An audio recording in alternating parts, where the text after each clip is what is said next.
Welcome to Warping Fist. All citizens of Gotham, this is a PSA from the Gotham City Police Department. We understand that Christmas is a joyous time to be out with your family, but this year, we urge you to stay inside. Tonight, there will be an unprecedented amount of chaos, more than usual at least. There is a large, costumed man going door to door, but it's not the man you usually think of. At this time of the year, he's presumably armed, dangerous, and frankly, crazy. So make sure to lock your doors and check them twice, because he's going to find out who's naughty or nice. Hope to God, you're not the former. Sounds like 8 tiny reindeer and a party in a pantry.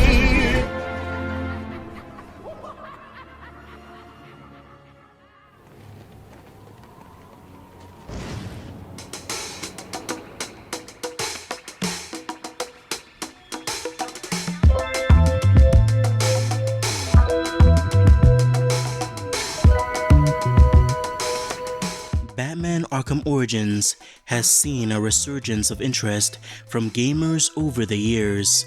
Releasing in 2013, Arkham Origins was meant as a sort of spin-off title that was used as a way to keep the franchise fresh in the minds of gamers, while Rocksteady worked on their next-gen Batman title that continued the story of Arkham City. Let me go! If you insist.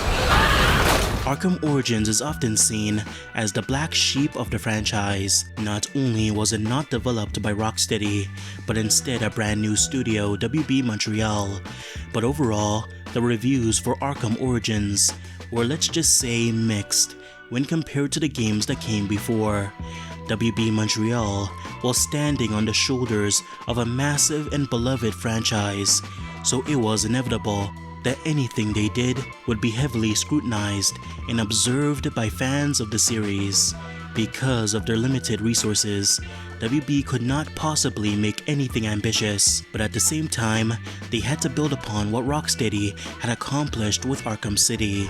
Now that's not funny.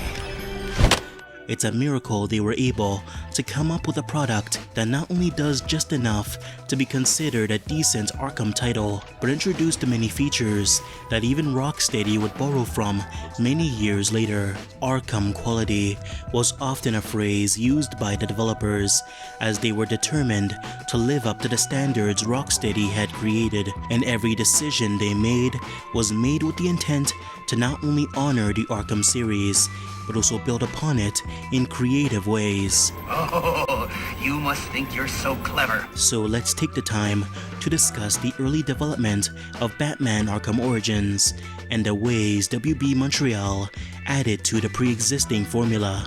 Get on a seat right now, some hot chocolate, and subscribe before I put a bounty on your head, and let's begin.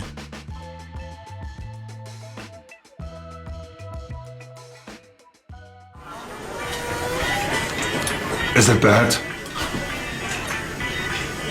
Love pounding on bad guys? Then you'll love the Black Mask Challenge maps. Get them when you pre-order Batman Arkham Origins only at GameStop. Power to the players, rated T for teen.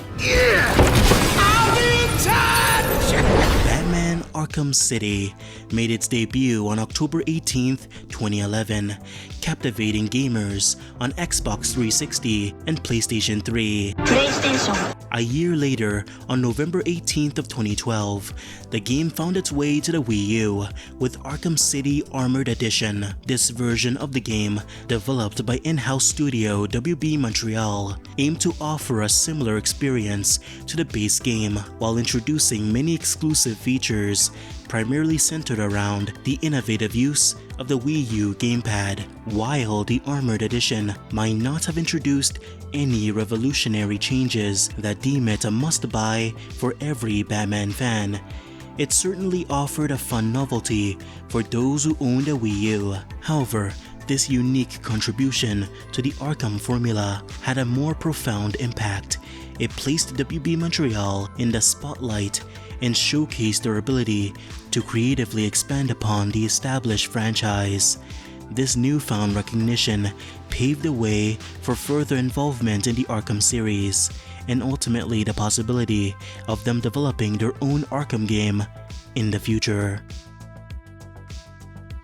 Rocksteady continued to support Arkham City after its release with additional DLC and challenge maps, which added new characters like Nightwing and Catwoman, and even an expansive new DLC, Harley Quinn's Revenge. With the immense success of Batman Arkham City, players would of course wonder when the next major Arkham title would come. Rumors surrounding the next Arkham game would emerge around 2012, with many speculating on the title of the game, including Batman Arkham Begins, Batman Arkham Arise, Batman Arkham Legend, and Batman Arkham Origins. He said it! He said it! According to Variety, the game would be a prequel title centering around Batman's first encounters with the Joker in his early years. Supposedly, the game was based off the Silver Age of Batman comics and would have involved other heroes within the DC universe, including Superman, Batman, Wonder Woman, and The Flash. Considering how goofy and over-the-top the Silver Age Batman stories were at the time, one may wonder if the new Batman game was supposed to be lighter in tone. However, considering the tone of Rocksteady's Batman series up to this point, the idea of a Silver Age-inspired prequel revolving around Batman teaming up with the Justice League is cool and all, but it's a complete departure from what we'd come to expect from Rocksteady's games. There's no escape, Joker. Silly bat. I don't want to escape. I'm having way too much fun. I even have you here to give a smile on my face. Of course, Rocksteady would reject this idea for an Arkham follow-up. The studio had a pretty distinct vision for how they wanted to approach the series, and they would not back down on their vision no matter what. However, this follow-up to Arkham City would not exactly be quick to produce. The next title had to massively expand upon the formula they set up in Asylum and City, and 1 or 2 years of development would not be nearly enough time to put this game together, especially considering how each Rocksteady Batman game massively upped the scope and scale of the experience. Realizing the immense amount of time it would take to make this next installment, and Warner Brothers understandably not wanting a huge gap between their biggest gaming IP, they would allow Rocksteady to work on their ambitious Batman game, while also approaching a new studio to work on a spin-off Arkham game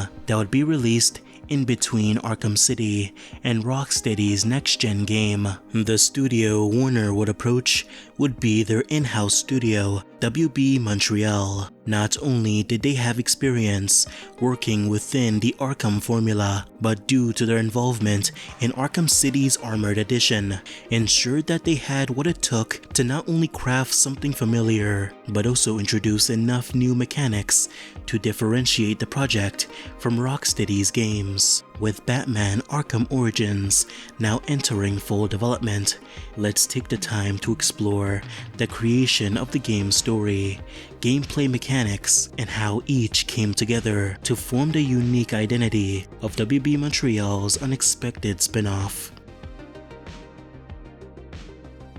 I pity his cellmate. I don't. Let's see what else is on the drone's hard drive. Each of them gets one of these envelopes. I need them delivered tonight. They're all hired killers, the best in the business. Black Mask isn't messing around. Batman Arkham Origins explores a Year 2 version of Bruce Wayne, who after failing to thwart a prison break at Blackgate, discovers that Black Mask has put a substantial bounty on his head, leading to several assassins gunning for his prize money. The story, at least early on, focuses on Batman trying to track down Black Mask, while facing off against several assassins, Gotham's corrupt police force, and criminals with varying degrees of skill and difficulty. Can't you just play along? You're insane! However, after discovering that the true culprit was not Black Mask, but a new criminal named the Joker, the story shifts, instead focusing on Batman trying to stop this chaotic antagonist before he brings Christmas to a chaotic end. That's...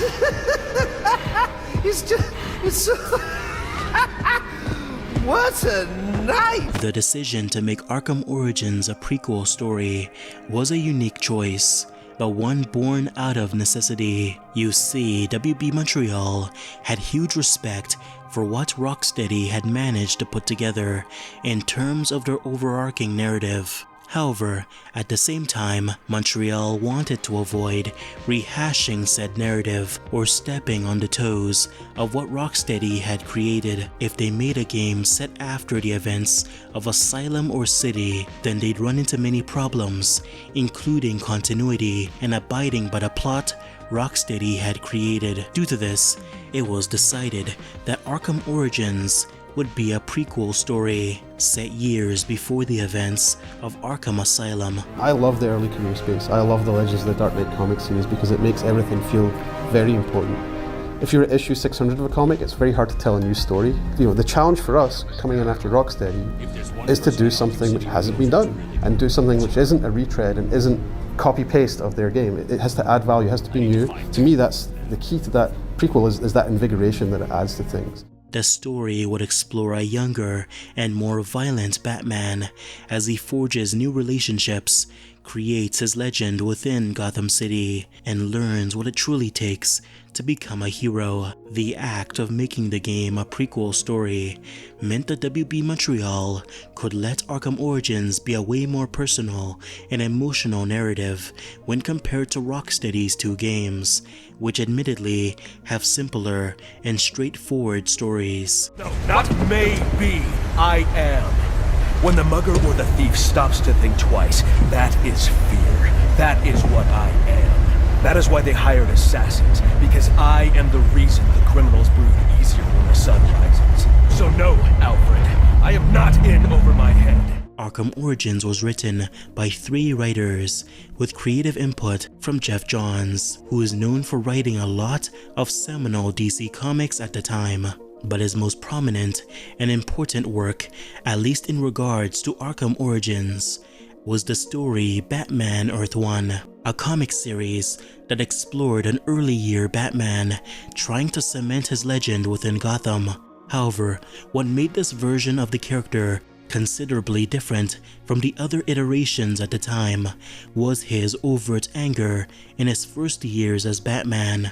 Now, I'm not saying that Batman wasn't typically portrayed as angry in the comics, but this comic really delved into this aspect of the character a lot more than what readers had come to expect. Arkham Origins did not directly borrow from Earth 1, but seeds and thematic elements set up in the story did make their way into the game, such as Bruce Wayne's elevated aggression and reckless nature. While Batman Earth 1 may have served as a minimal source of influence for the writers, other stories had a larger narrative hold over the story of Arkham Origins, such as The Man Who Laughs, which explores Batman's early years and first encounters with the Joker. Batman Year 1, which focuses on Batman's first year as a vigilante, but also his early antagonistic relationship with Jim Gordon. Batman Legends of the Dark Knight, a series of anthology stories focusing on Batman's early years. Batman Turning Points, which is another story that focuses on the relationship between Batman and Jim Gordon. And finally, Batman The Long Halloween, which revolves around a mysterious murderer killing members of the Gotham mob during special holidays. Since Arkham Origins was set before the events of the mainline series, the developers decided to go for voice actors who sounded similar to Mark Hamill and Kevin Conroy, but could also pass off as younger versions at the same time. Roger Craig Smith would be cast as Batman, and Troy Baker would take on the role of the Joker. Each actor does a pretty good job portraying their respective roles, and they can easily pass off as younger versions of Hamill and Conroy's voice. Or is he? Talk! Or I'll crush every bone in your body. Too late. I already have what I need. No! Ah! Hold tight.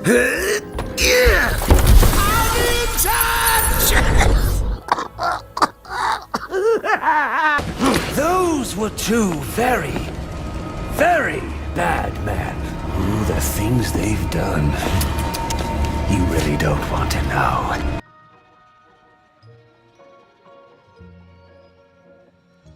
Every Batman game at this point radically changed up exploration to bring both diversity and a sense of evolution to the series.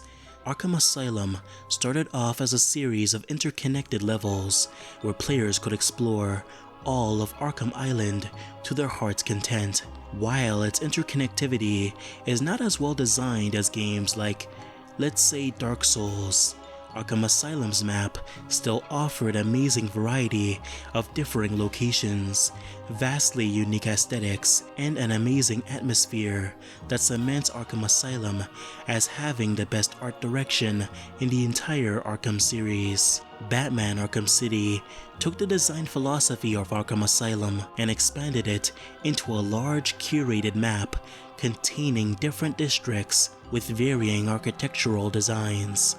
Because the map was not enormous, instead being pretty small, it allowed Rocksteady to handcraft every element of the city. This is what allowed players to recognize landmarks at a glance and traverse the city freely without the use of a minimap. What would reasonably be the next evolution in Arkham's map design? Well, of course, players would expect a large open world to explore, a lifelike simulation of a city with crowds of civilians going about their lives, cars driving around, and finally a dynamic world that changes over time, such as weather effects. It's understandable why players would expect something this grand, considering that each Arkham game would expand upon the open world in drastic ways. Unfortunately, that just wasn't possible with the resources WB Montreal had at their disposal. These limited resources also meant that WB Montreal could not possibly formulate an entire new map as well. Due to this, instead of trying to put together an entirely brand new Arkham map, they instead opted to reuse locations from Arkham City. Remember, the point of Arkham City is that it was meant to be a pre-existing area within Gotham that was sealed off to become a prison due to being a location mostly inhabited by criminals. This area of Gotham would be destroyed over time, looking less pristine and taking on the appearance of a forsaken and destroyed society. Gang leaders are fighting a bloody war in the middle of our once great city. Since Arkham Origins was meant as a prequel, this location no longer looks so depraved. Instead, it feels like the city has a new coat of paint, a Gotham that was devoid of overwhelming crime and almost looks brand new in some instances. Its appearance makes you believe the city is brand new in a way, and it makes it almost surreal to see how Gotham appeared before everything started falling apart a couple decades later. This brand new look for Gotham is also elevated by the snow that covers the city, adding visual diversity to Arkham City, but also serves as a way to sort of conceal the city's rotting infrastructure. Now, of course, exploring a city we've already seen is kinda boring. Gotham City is completely fictional. It can morph and change aesthetics and layouts depending on the creative team involved in the project. While it's understandable why WB Montreal had to reuse the Arkham City map, you can't help but feel disappointed exploring the same map once again. WB Montreal understood this fact very well and actually put in the work to craft an entirely new section of Arkham City's map, an addition that doubled the size of the world, now requiring players to fast travel to new locations due to its sheer size. New Gotham, otherwise known as South Gotham, is a completely brand new addition to the Arkham City map, and players can travel there through using the Gotham Pioneers Bridge. Once a player finally enters New Gotham, it becomes very apparent that this new area feels completely different from Old Gotham. For one thing, the buildings are much taller, significantly taller in fact, allowing Gotham to truly look like a large metropolis. And due to its size, players are able to leap off buildings and soar throughout the area. The buildings are also filled with catwalks, acting as grapple points you'll numerously encounter while gliding through this section. Verticality was very important while designing New Gotham, as well as creating a rhythm between grappling and gliding while exploring the city. Maybe this emphasis on verticality and maintaining a glide for longer periods was a good thing, as in general, the roads are much wider in New Gotham when compared to Old Gotham. This embrace of taller structures makes one wonder if New Gotham was meant as a sort of downtown area within Gotham City.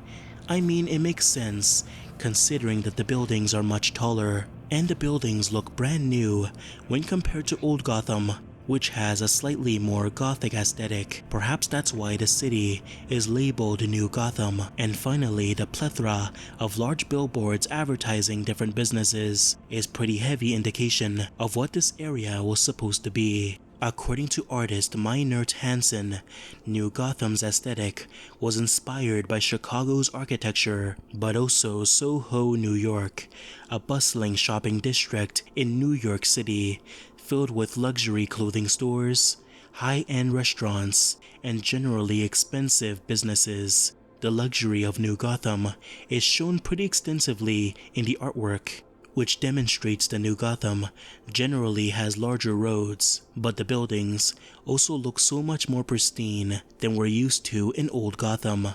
Another element that shows off the wealth of New Gotham are the major landmarks you find all throughout the location. While New Gotham is nowhere near as memorable or visually interesting as the other games, it's commendable they weren't content on just reusing the Arkham City map and went out of their way to handcraft a brand new district, multiple new interiors that visually change throughout the course of the game. And WB Montreal at least try to create their own visual identity, especially through the plethora of varying aesthetics and looks for many locations you visit in the game, as well as the addition of the active crime feature, which serves as this game's version of random crimes in Gotham City. Before we move on to the next section, I'd like to highlight some interesting bits of cut content that were unfortunately cut from the final product. 1. Arkham Asylum. Yeah, surprisingly, hidden away in the early leaked builds of the game, fans found a version of the Arkham Asylum map. The map itself isn't finished evidently, due to a lack of collision with the floor, blacked out structures devoid of detail, and some asylum doors not opening when you approach them. Overall, it's unclear why Arkham Asylum even existed in early builds of the game to begin with. It's possible that the developers weren't actually gonna do anything with the location, but it's also possible that they fully intended to have it in the game. For what reason is unclear, but it's possible that it tied to the story in some way, perhaps being the location of the final act instead of Blackgate Prison. It's unknown why Arkham Asylum was never used in the final product, but if I were to guess, it has something to do with the short development cycle of Arkham Origins, leaving the devs with no time to fully implement the Asylum into the game. Playable villains in the open world.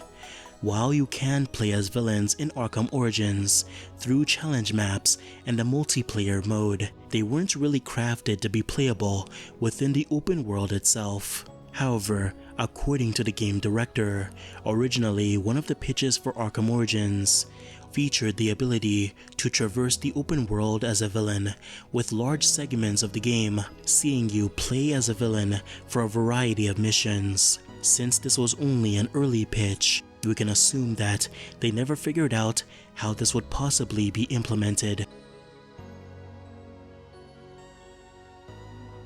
Originally, during the development of Arkham Origins, the team had the idea that occasionally as the player traversed Gotham, the weather would become worse to the point where you could hardly see due to a snowstorm. The screen would essentially turn white and players would have to use their detective vision to traverse the city. Enemies like snipers would not be able to see Batman coming, so if players were resourceful, they could actually use the weather to their advantage during stealth encounters. There is 2 reasons for why this feature was cut. 1, they couldn't get it to work properly, and 2, they did not have enough time to fully implement it into the game.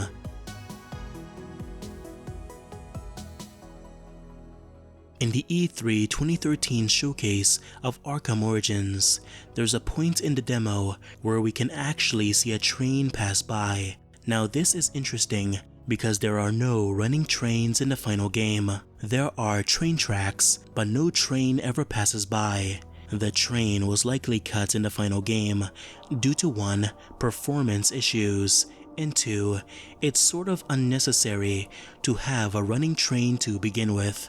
Plus, I doubt the train served any kind of gameplay purpose besides set dressing. Before we begin discussing the core mechanics in Arkham Origins, I think it's best we take some time to go over the evolution of Batman's design in the game. When they were developing the suit for Arkham Origins, the core approach to Batman's suit was to have it look more put together. This was early in Batman's career, so he likely did not have access to Lucius Fox to manufacture his suits in some high-tech lab. Instead, because Bruce put together the suit himself using resources he bought or acquired from Wayne Industries, mashing these different parts together to formulate the suit we have in the game. The suit in Arkham Origins, when compared to the rest of the series, is considerably more bulky and armored. It's not as streamlined as the ones worn by the older versions, and you can clearly tell it's much more grounded in its design approach. There's one alternate suit depiction during the early development of the game, and there's many things you can notice about it. For one thing, the suit appears completely fabric and much more put together than what's in the final game. You can even see how the cowl and cape are separate and how they are connected through a pin, showcasing how the Batsuit is just a series of interlocking and connected pieces of fabric and armor. 2 other details you'll notice is Batman's smaller frame and a significantly smaller cape. Where's the Nightmare suit? Hey, remember how during the sequence where we play as the Joker, we see him attacked by a nightmare Batman? This is called the Worst Nightmare, and it's meant to be the physical manifestation of criminals' fear of Batman, or the fear of Batman as an urban legend. The Worst Nightmare Batman looks fantastic, and it's a shame we could only see him in this brief sequence.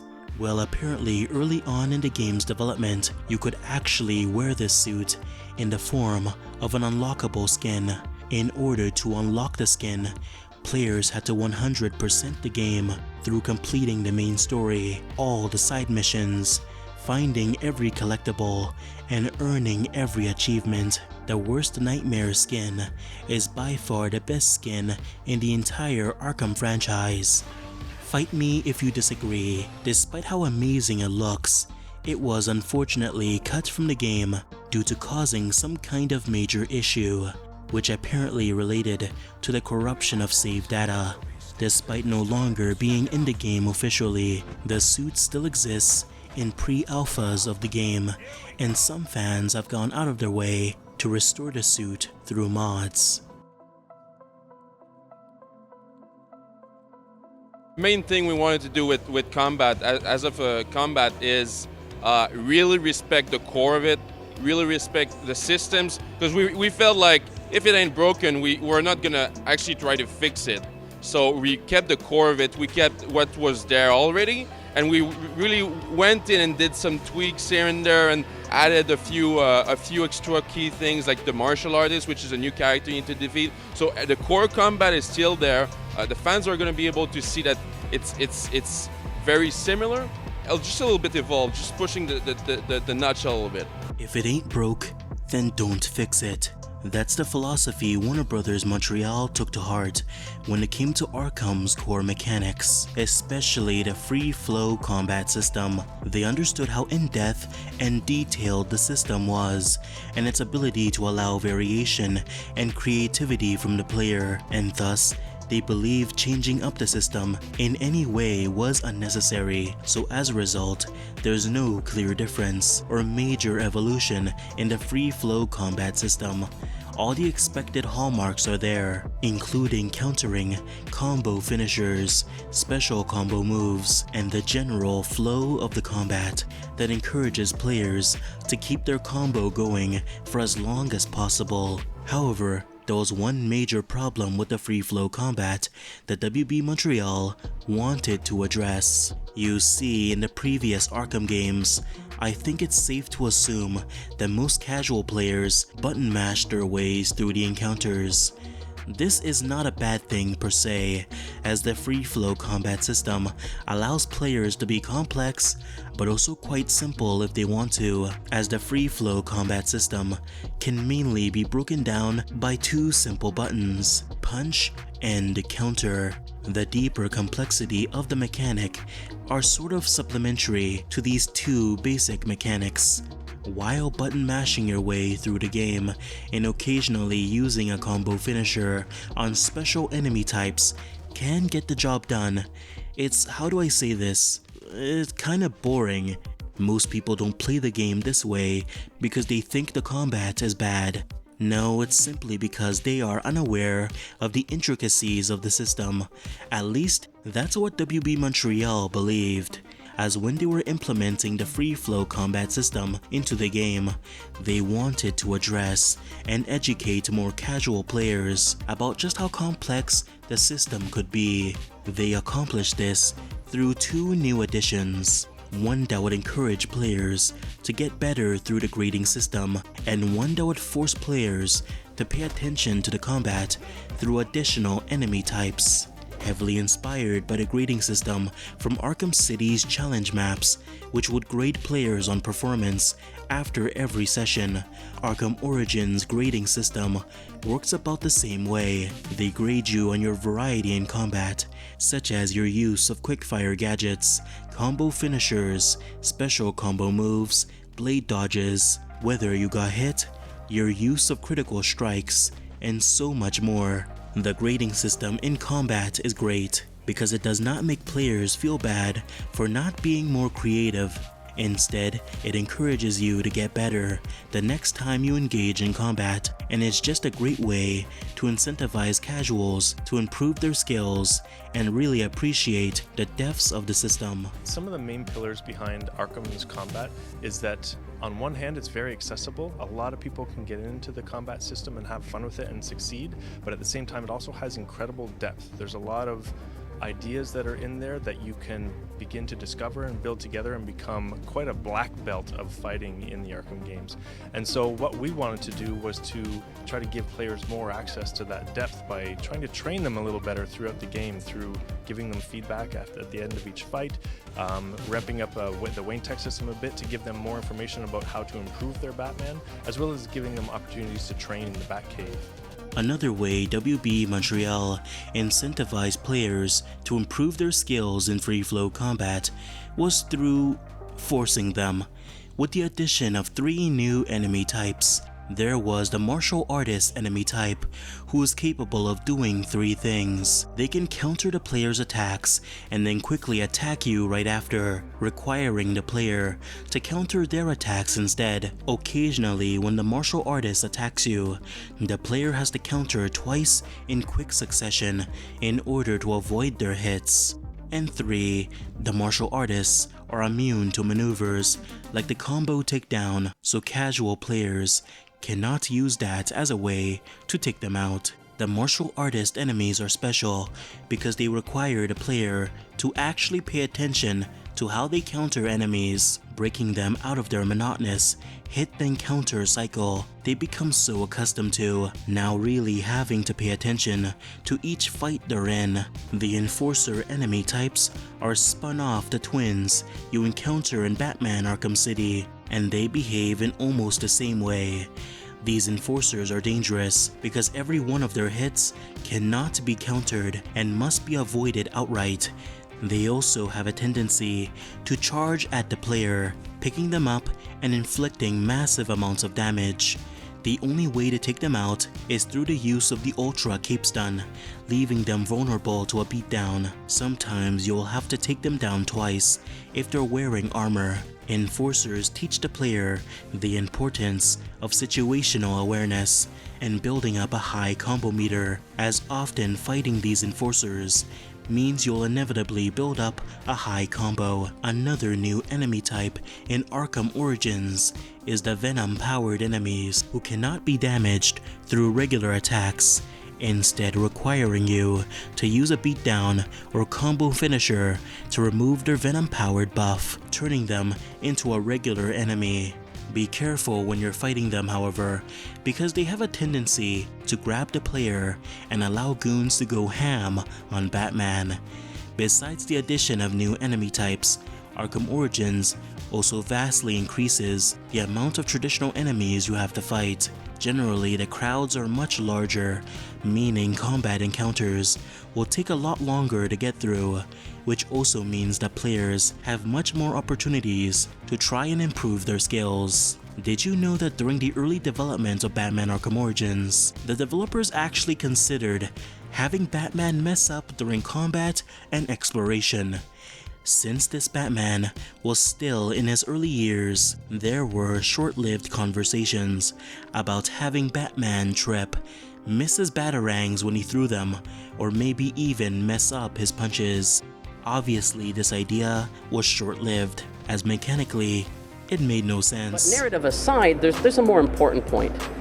It's what's fun, and gameplay has to be first, right? You've got to put that gameplay first. We would not allow ourselves to neuter or otherwise cripple Batman by giving him less moves, less gadgets. You throw the Batarang, it hits the ground because it's a prototype version. You try and use your back claw and the cable snaps so you fall. That just would not be the kind of game that anybody would want to play, even if narratively, because it's a prequel, it would make sense that his gadgets broke. Like, nobody wants to play that game. So generally, the free flow combat in Arkham Origins feels familiar and right at home for those who've played Arkham Asylum and Arkham City, but with a few new additions that bring variety to a familiar system. I've seen some players complain that the combat feels a bit off from what they've come to expect from the other games. Enemies attack you faster than usual. They are much more aggressive in the way they swarm you and don't take much time to attack.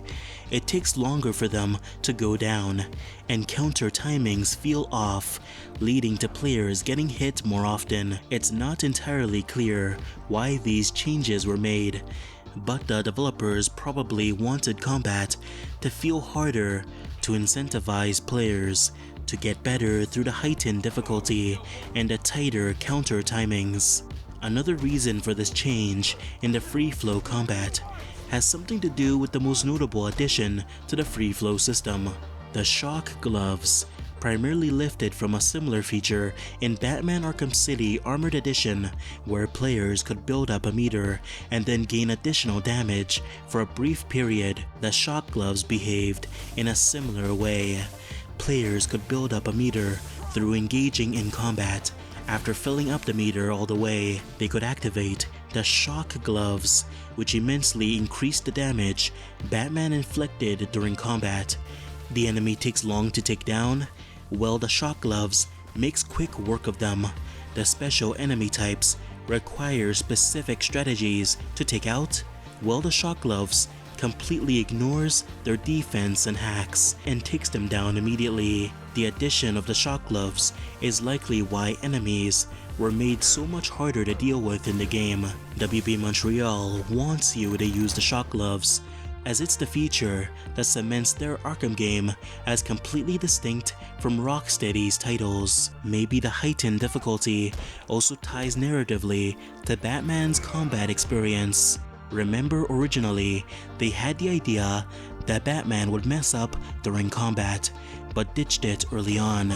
Perhaps this heightened difficulty is a result of WB Montreal wanting to keep some elements of this early mechanic, so instead of having Batman mess up, the player would mess up instead, which is a bit more organic than having Batman miss his punches. There are certain core elements of the gameplay that we did not want to violate by saying, oh well, he doesn't know what he's doing yet, so it's okay that it kind of sucks a little bit. That's not our intention.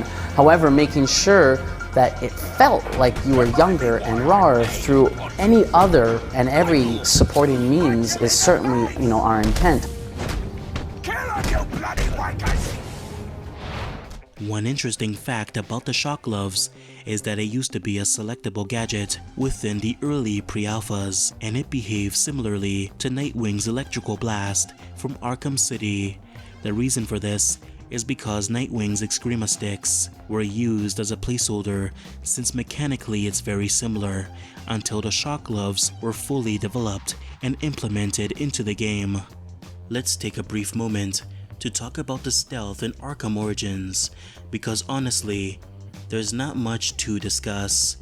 Generally, the mechanics hasn't changed all that much from the past games, so stealth has not evolved all that much since Arkham Asylum. When Rocksteady first came up with the feature, it was already pretty fleshed out, so honestly, there was never much they could do to make it more interesting, aside from the addition of new stealth-based gadgets, more enemy types that make stealth more difficult and varied, and an additional amount of enemies in every room. WB Montreal did exactly this, especially the addition of extra enemies in a room and adding a few new elements that make stealth a bit more interesting, like the remote claw device, which allows players to tether different enemies together with different objects in the environment, like gas canisters and even gargoyles, to instantly take them out.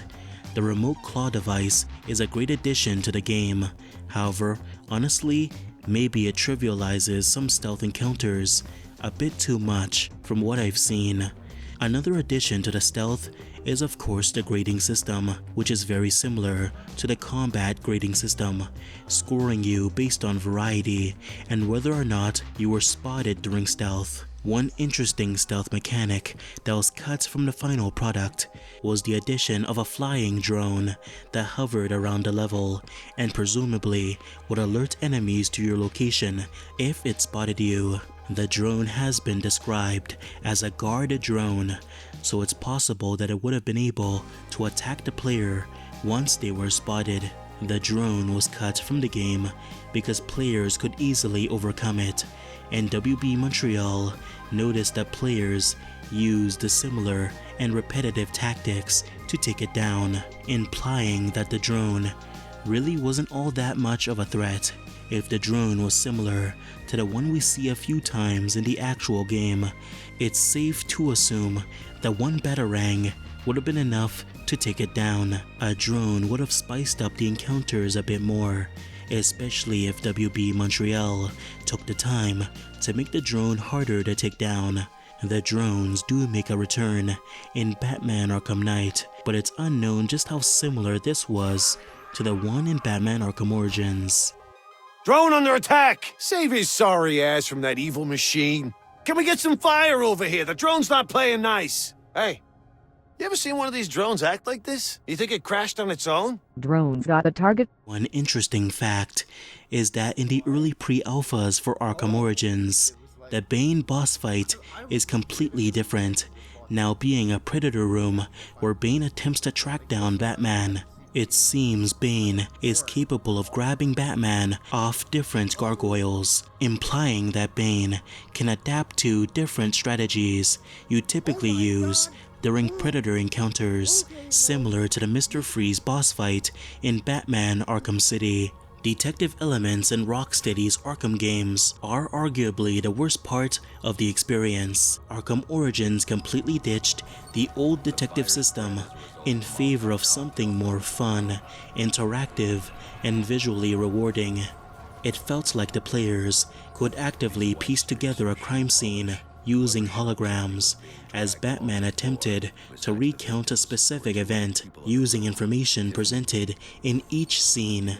These detective segments were so well done and rewarding that Rocksteady ended up using it for Arkham Knight, so it's safe to say that this mechanic was the first time WB Montreal did something better than even Rocksteady. And so that's one new feature that we really like. Our all-new crime scene system, this really cool marriage of interactive storytelling and core Batman gameplay, all wrapped up in that fantasy of being the world's greatest detective, and how fun it is to sort of be there and scrub through that digital reconstruction of those crime scenes, rewinding, fast-forwarding, seeing exactly where the bullet came from and finding exactly where the sniper was, finding that guy in the open world, bringing him to justice. We think people are going to really like that as well. I mean, we don't want long, drawn-out, like head-scratchingly complicated puzzles. We're looking for that CSI punchiness, that bam, bam, then this happened, then and then boom. A big inspiration for us was, the BBC Sherlock Holmes, right? That how Benedict Cumberbatch just sort of would like when he finally solved the crime and just like rattle through it, and that feeling, that really great feeling of, as a viewer, when you figured it out just a second before the character in the show, right? And then you're like, oh man, I'm smart enough to be Sherlock Holmes. I'm smart enough to be a CSI detective. We're looking to help recreate that feeling as well in our crime scenes in Batman. Batman Arkham Origins will forever be remembered as the black sheep of the Arkham franchise. Despite the amounts of features they brought to the series, it's disappointing that WB ignores its existence and the hard work of its developers to this day. We can only hope that one day Arkham Origins will finally be recognized for its achievements and receive the re-release or remaster it so desperately deserves. After the release of Batman Arkham Origins, WB Montreal would of course begin work on their next game, which would center primarily around the Suicide Squad, but this is a story for another day.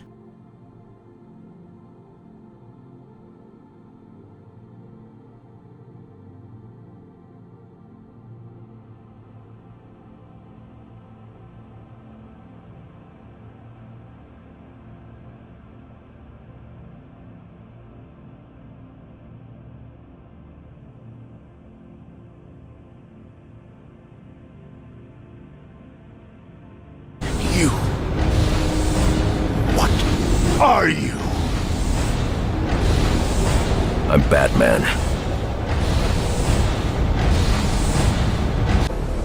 What are you?